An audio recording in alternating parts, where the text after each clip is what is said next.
સુરત શહેરના જાણીતા કેન્સર સર્જન નિકુંજ વિઠલાણીએ આજે નવી હોસ્પિટલનો શુભારંભ કર્યો છે। સુરત શહેરના જાણીતા cancer surgeon doctor Nikunj Vithlani દ્વારા આજે લાલ દરવાજા રિધમ હાઉસ ત્રીજા માળે બેસેલ onco care and research institute private લિમિટેડનો શુભારંભ કરવામાં આવ્યો છે। Doctor Nikunj Vithlani cancer surgeon તરીકે સુરતમાં છેલ્લા 15 વર્ષથી કાર્યરત છે। ભારત કેન્સર હોસ્પિટલ તેમજ બેઝિલ ઓન્કો મજુરા ગેટ ખાતે સેવા આપી રહ્યા છે। તો વરાછા, કતારગામ, અમરોલી જેવા વિસ્તારમાં રહેતા સૌરાષ્ટ્રવાસીઓ તેમજ પર્વત પાટિયા જેવા વિસ્તારમાં રહેતા કેન્સરના દર્દીઓને નજીક પડે તે માટે આજથી ડોક્ટર નિકુંજ વિઠલાણી દ્વારા બીજી શાખા લાલ દરવાજા ખાતે શરૂ કરવામાં આવી છે। આ પ્રસંગે ગૃહ રાજ્ય મંત્રી હર્ષ સંઘવીએ હોસ્પિટલની મુલાકાત લઈ શહેરીજનોને સારી અને આધુનિક ચિકિત્સા આપવા માટે શુભેચ્છા પાઠવી હતી। તો લાલ દરવાજા રિધમ હાઉસ ત્રીજા માળે શરૂ કરવામાં આવેલ onco care and research institute private limited અંગે વાત કરતા ડોક્ટર નિકુંજ વિઠલાણીએ જણાવ્યું હતું કે અહીં કેન્સરની બધી જ જટિલ સર્જરીઓ થઈ શકશે। આ નવા હોસ્પિટલમાં 20 બેડની સુવિધા ઉપરાંત 2 અત્યાધુનિક ઓપરેશન થિયેટર કાર્યરત છે। તે ઉપરાંત અહીં special cancer rehabilitation centre, dental centre, physiotherapy centre મળી ફૂલ ફેસ કેન્સર હોસ્પિટલ છે। આ વિસ્તારમાં કેન્સરથી પીડિત લોકોને કેન્સરની સારવાર માટે હોસ્પિટલનો જરૂર લાભ લેવો જોઈએ। તો કેન્સર સર્જન ડોક્ટર નિકુંજ વિઠલાણીએ વધુમાં જણાવ્યું કે આજ સુધી તેઓએ 50,000થી વધુ દર્દીઓને સુખી કરવામાં મદદરૂપ થયા છે। 30,000થી વધુ કેન્સરની સર્જરીઓ કરી છે। ડોક્ટર વિઠલાણીએ જણાવ્યું કે તેમની પ્રેક્ટિસ દરમિયાન મોટાભાગના દર્દીઓ મોઢાના કેન્સરના અને બ્રેસ્ટ કેન્સરના દર્દીઓ આવતા હોય છે। તે ઉપરાંત તેઓએ પેટમાંથી 10 કિલોની ગાંઠ નીકાળવાની સફળ સર્જરી પણ કરી છે। હાલમાં જ જઠર, લીવર અને ફેફસાનો ભાગ કાઢવામાં આવ્યો હોય તેવા દર્દીની 12મા દિવસે ડિસ્ચાર્જ કર્યો છે। આમ કેન્સરની તમામ જટિલ સર્જરીઓ તેમણે કરી છે। ડોક્ટર નિકુંજ વિઠલાણી કહે છે કે કેન્સરને જલ્દી જાણી શકાય તો જીતી શકાય છે। કેન્સરને જલ્દી જાણી શકાય તે માટે આપને આપના શરીર સંદર્ભે જાગૃત રહેવા જોઈએ। શરીરમાં કોઈ નવા લક્ષણો દેખાય કે ગાંઠ થવી, ચાંદુ પડવું, વાગ્યા વગર લોહી આવવું, સંડાસ પેશાબના માર્ગે લોહી જવું, સ્ત્રીઓને માસિક સિવાય લોહી આવવું, ચાંદુ પડે, ગાંઠ થાય તેવા સામાન્ય લક્ષણો છે જે આપને સરળતાથી ખબર પડી જાય છે। તમાકુનું સેવન કરનારાઓને મોઢામાં ચાંદા પડે અને 7-8 દિવસ સુધી રૂજ ન આવી તે પણ કેન્સરનું લક્ષણ સરળતાથી જાણી શકાય છે। આ પ્રસંગે ડોક્ટર નિકુંજ વિઠલાણીએ શહેરીજનોને કેન્સર સંદર્ભે સંદેશ આપતા જણાવ્યું કે કેન્સરનું પ્રમાણ દરરોજ વધી રહ્યું છે। વ્યસન અને આરોગ્ય લાઇફસ્ટાઇલના લીધે કેન્સરનો રોગ થાય છે। તંબાકુ, આલ્કોહોલનું સેવન ન કરો, હેલ્ધી લાઇફસ્ટાઇલ જીવો। હેલ્ધી લાઇફસ્ટાઇલ એટલે સમયસર 2 ટાઈમ જમવાનું, બોડીને સ્ટ્રેસ ઓછું કરવાનું, સપ્તાહમાં 5 દિવસ 30 મિનિટ સુધી પરસેવો પડે તેવી કસરત કરો તો હેલ્ધી લાઇફસ્ટાઇલથી કેન્સર, હાર્ટ એટેક જેવી ભયાનક બીમારીથી બચી શકાશે। મારું નામ બંટી સુરતી છે। મારા ફાધર દીપકભાઈ સુરતી, એમનું 6 વર્ષ પહેલાં નિકુંજ સરે ઓપરેશન કરેલું હતું। આજની તારીખમાં એમને કોઈ પ્રોબ્લેમ નથી, એકદમ સારું છે, રિકવરી પણ સારી આવી। સરની અંડરમાં ટ્રીટમેન્ટ બહુ સારી મળેલી છે। સરનો સ્વભાવ પણ બહુ સારો છે, નેચર સારું છે।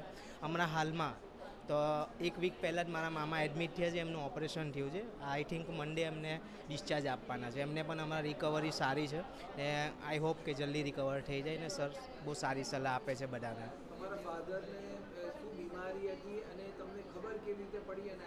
એમને હા એમને છે ને એક ગાંઠ થયેલી હતી ડાળ પાસે, તો એ અમે બતાવવા ગયેલા હતા ડૉક્ટર સંદીપ પટેલ ENTને। તો એમને રિપોર્ટ કરાવ્યો અને પછી એમને કીધું કે કેન્સર ડિટેક્ટ થયું છે। એટલે મને પછી 2-3 જણાને મેં રેફરન્સ લીધો કે સાહેબ કોને બતાવાય। ડૉક્ટર દર્શન ઝવેરીને વાત કરી તો સાહેબે મને નિકુંજ સરનો રેફરન્સ આપેલો હતો। તો સર પાસે અમે બતાવવા ગયા તો સરે કીધું કંઈ વાંધો નહીં, આવી જશે, થોડુંક જ છે, ઓપરેશન કરવું પડશે, તમે ગભરાતા નહીં, પણ હું બધું સારું કરી આપીશ। અને સરે ટ્રીટમેન્ટ કરીને બધું સારું થઈ ગયું। કેટલો સમય ટ્રીટમેન્ટ ચાલી, તે સમય દરમિયાન આપને શું તકલીફ પડી અને તમારા પપ્પાએ કેવી હિંમત રાખી? મારા પપ્પાએ તો, મારા ફાધરે તો બહુ જ હિંમત રાખી, કેમ કે ટ્રીટમેન્ટ બહુ અઘરી હતી।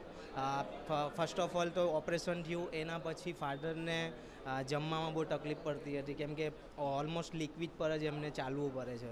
આઈ થિંક 2-3 મહિના જેવું લિક્વિડ ચાલ્યું, એના પછી ધીરે ધીરે એમને જમવાનું ચાલુ કર્યું હતું। અત્યારે હાલમાં તેઓ કેવા છે? એકદમ ફિટ છે ને હમણાં હાલમાં રિટાયરમેન્ટ પછી બી મારા ફાધર રિક્ષા ચલાવે છે। આપ સુરત શહેરના શહેરીજનોને શું સંદેશ પાઠવો? શહેરીજનોને એ જ સંદેશ આપવા માંગીએ છીએ કે જે આપણે જે તમાકુ ને ગુટકા એવું ખાઈએ છીએ બંધ કરી નાખો, એના લીધે કેન્સરોના પ્રમાણ વધ્યા છે। ઇવન જે બહારનું ફૂડ છે એના લીધે બી કેન્સરોના પ્રમાણ વધે છે। નિકુંજભાઈને ત્યાં આપણે 6 વર્ષ ટ્રીટમેન્ટ કરી, કેવો એમની સાથેનો તમારો વ્યવહાર? બહુ સારો, સરનો સ્વભાવ જ એટલો સારો છે, બધા સાથે સારી રીતના વાત કરે છે, શાંતિથી વાત કરે છે, તમે જે પણ સવાલ પૂછો બધા જવાબ આપે છે સર.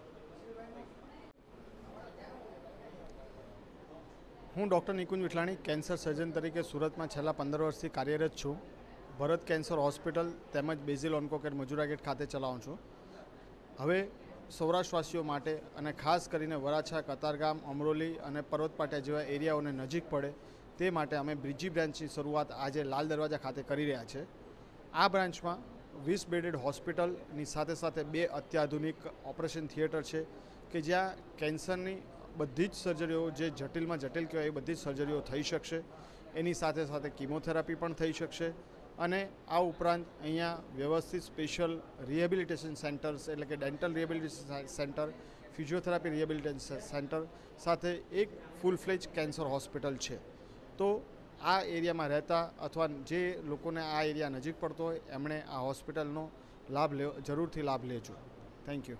આટલા વર્ષોથી આપ આ ફિલ્ડ સાથે જોડાયા છો, કયા પ્રકારના દર્દીઓને આપણે સારા કરીએ છીએ તે વિશે પણ કહો. આમ તો અત્યાર સુધીમાં એમ કહું, મેં મારા કોર્ટમાં લખ્યું છે એ પ્રમાણે કે મોર દેન 50,000 પેશન્ટ્સ હેપી પેશન્ટ્સ છે. મારા નંબર ઓફ સર્જરીઝ કહું તો લગભગ 30,000થી કરતાં વધારે સર્જરીઓ થઈ ચૂકી છે અને મોટાભાગના દર્દીઓ આપણા પાસે મોઢાના કેન્સરના, બ્રેસ્ટ કેન્સરના આવતા હોય છે. પણ આ ઉપરાંત ઘણી બધી એવી સર્જરીઓ પણ કરી છે, જેમ કે પેટમાંથી લગભગ 10 કિલોની ગાંઠ કાઢવામાં આવી છે, જેની પણ મીડિયાએ બહુ સારી રીતે નોંધ લીધેલી હતી. આ ઉપરાંત હમણાં જ એક સર્જરી કરી છે જે ક્વાઇટ અનયુઝ્યુઅલ કહેવાય કે જઠરની પાસેથી આવતું ઇવિંગ સાર્કોમા, કે જે જઠર, લીવર, ફેફસાનો ભાગ આ બધા જ ઓર્ગનનો ભાગ સાથે કાઢવામાં આવે છે અને પેશન્ટ આજે 12મા દિવસે મેં ડિસ્ચાર્જ કર્યું છે. એટલે જટિલમાં જટિલ સર્જરીઓ કહેવાય એ સર્જરીઓ બધી જ આપણે કરતા હોઈએ છીએ. આના સિમ્પટમ્સ કયા હોય છે, કેવી રીતે તમારો સંપર્ક કરી શકીએ એ વિશે પણ આપ કહો. કેન્સરમાં હું બધાને જ કહેતો હોઉં છું કે જો જલ્દી જાણી શકાય તો જ જીતી શકાય. તો કેન્સરને શું જલ્દી જાણવું શક્ય છે? તો હા, કેન્સરને જલ્દી જાણી શકાય તેમ છે. એના માટે આપણે સિમ્પટમ્સથી અવેર રહેવા જોઈએ.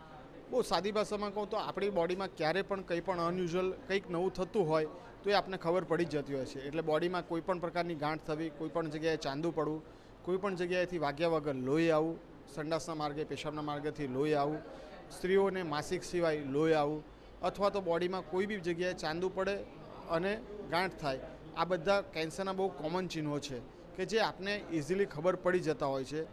ખાસ કરીને જે લોકો તમાકુનું સેવન કરે છે અને એમને મોઢામાં ચાંદા પડે, જે 7-10 દિવસમાં રૂજ ના થાય, તો એ પણ એક કેન્સરનું ચિહ્ન હોઈ શકે. એટલે એવા નાના નાના પોઈન્ટ્સ છે કે જો આપણે ધ્યાન રાખીએ તો આપણે કેન્સરને જલ્દીથી જાણી શકીએ તેમ છીએ. આ પ્રસંગે આપ સુરત શહેરની જનતાને શું સંદેશ પાઠવો? આ પ્રસંગે ભલે હું કેન્સર હોસ્પિટલની શરૂઆત કરવા જઈ રહ્યો, પણ લોકોને એક મેસેજ આપવા માગીશ કે કેન્સરનું પ્રમાણ ડે બાય ડે વધી રહ્યું છે અને જે વધવાનું મેઇન કારણ છે એમાં 2 જ વસ્તુ આવે છે, એક તો વ્યસન અને લાઇફસ્ટાઇલ. તો બધાને હું મેસેજ આપવા માગીશ કે કોઈ પણ પ્રકારના તમાકુનું સેવન ના કરો, આલ્કોહોલનું સેવન ના કરો અને હેલ્ધી લાઇફસ્ટાઇલ જીવો. હેલ્ધી લાઇફસ્ટાઇલ એટલે શું કે સમયસર 2 ટાઈમ જમવાનું અને આપણી બોડીનો સ્ટ્રેસ ઓછો કરવાનો અને વીકમાં એટલીસ્ટ 5 દિવસ માટે મિનિમમ 30 મિનિટની પરસેવો પડે તેવી એક્સરસાઇઝ કરો. જો આટલું કરશો તો તમે એક હેલ્ધી લાઇફસ્ટાઇલ તરફ જશો અને કેન્સર